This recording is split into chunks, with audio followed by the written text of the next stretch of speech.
Sage Forsaken here, and today we're looking at the Tantanis from our Dino Wrangler sets dealing with the Primal Clash. So Lanard, of course, is putting these sets out, and what we get with them is a figure who comes with his original weapons. He has his rifle here, and he has his holstered sidearm in his holster, and of course he comes with an extra weapon. It looks almost like a futuristic crossbow of some sort of energy crossbow like you would see in a fantasy or sci-fi movie. What I like about this version is that you can see the bow is actually up and down, so it wouldn't get in the way of going into narrow spaces, things of that nature.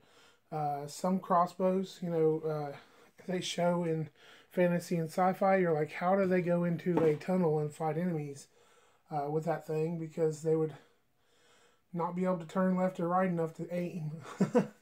But this one's not a problem. Looks like they did a cool thing by making it up and down instead of side to side. Let me just take it off here for a second. Now, it does have a scope. How that scope sees anything, I don't know, considering how it's lined up. But the rest of it's pretty cool. It's got bolt actions on both sides. And this is a weapon we haven't seen, at least I haven't seen recently with the core. So this is kind of like a new design. I found you could clip it in by the scope. You just got to be careful when you're taking it on and off. You don't want to pull too tightly on the scope. You might have to pry it off with a fingernail or something like that, so you don't damage the actual connection between the scope and the rifle. Of course, our Tantanis has some great paint detailing. Different shades of paint on the hair, fur, feathers, whatever you want to call it. He's got scales and feathers. And the mouth does open, and you can see that in the mouth there is a tongue. It doesn't open as I would like it if it opened just a little bit more. Not because I'm greedy, but because it'd be great if you could have it chomping on somebody's head. But he can get an arm in there. So, of course, this character is our sharpshooter, so he might be needing a fast mount to get to an area so that he can get into locations so that he can then take the shot that's needed to cover the rest of the team. And, this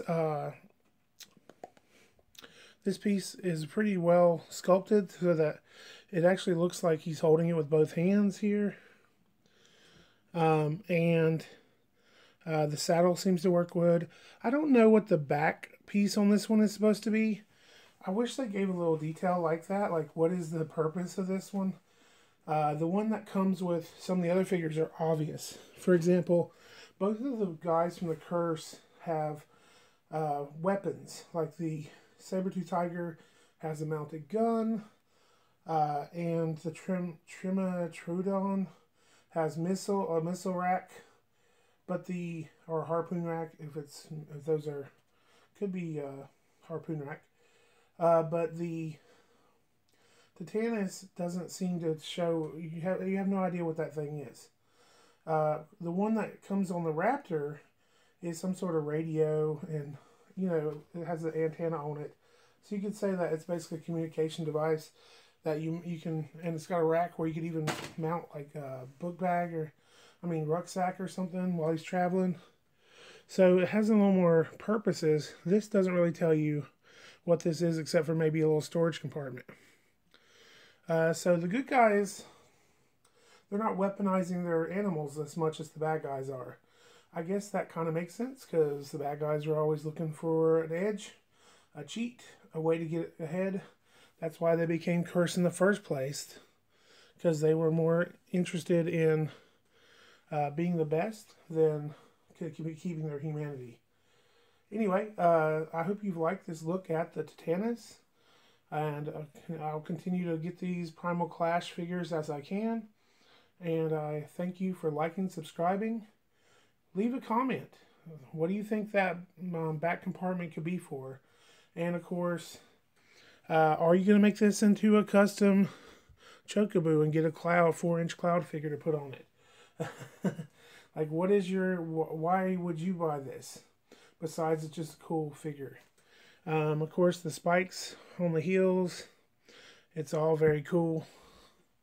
It's got really cool detailing here. I wish they had hit these with that same red they had up here, just on the feathers, but I think they were worried about getting the hand or whatever. And then, of course, the tail is also painted. Anyway, thanks for watching. I hope that you have a wonderful day.